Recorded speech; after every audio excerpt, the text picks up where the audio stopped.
Chapter I was scrolling through Reddit when I came across a post seeking advice. The poster said he had HIV but was hiding it from his fiancée. The post had tens of thousands of likes. Intrigued, I clicked to read more. As I went through the details, I realized, why did his description of the fiancée sound so much like me? I fell for my girlfriend the moment I saw her. She's gorgeous, a senior accountant, and comes from a well-off family in town. The only catch, she refuses to do it until marriage. I'm a guy, you know, how am I supposed to be around the woman I love every day and not touch her? But since she wouldn't budge, I had to find someone else, who knew some random hookup would give me HIV. I really do love my girlfriend. Just last week, we met each other's parents, and we're about to get engaged. But if she finds out about this, she'll dump me for sure. So, should I come clean or not? The post left me speechless. By some crazy coincidence, I'm also a senior accountant.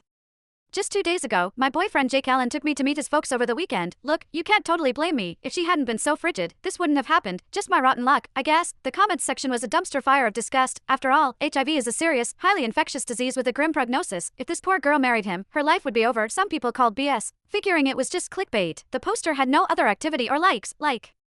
It was a brand new account. The guy didn't respond to any comments, except to pin one with thousands of likes. Keep your mouth shut, tell her, and it's over. Just rush the wedding, let her pop out a few kids. By the time she figures it out, she'll be stuck. That comment made my skin crawl. Just as I was about to fire off an angry reply, my phone buzzed. It was Jake, asking if I wanted to catch a movie later. It was just after 3 p.m., and I had some free time, so I said sure.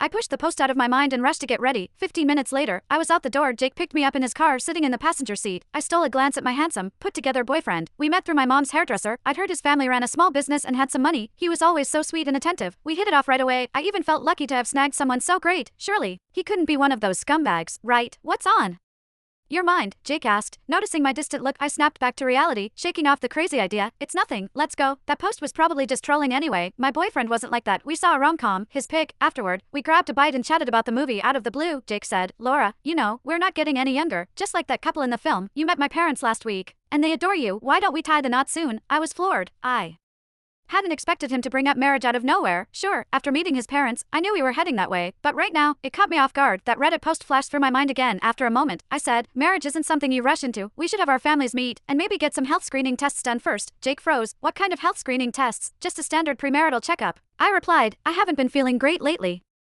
so it's a good chance to get checked out. It was a simple suggestion, and I didn't see any issue with it. But suddenly, Jake's face changed. Is that really necessary? He said, sounding antsy. If we're getting married, why bother with all that? Chapter What's wrong with a checkup? I asked, puzzled by his sudden change in tone. Lots of couples do premarital health screenings, don't they? That's only for people who sleep around. We don't need one, Jake replied. Besides, it's not even required for marriage anymore. Why waste time?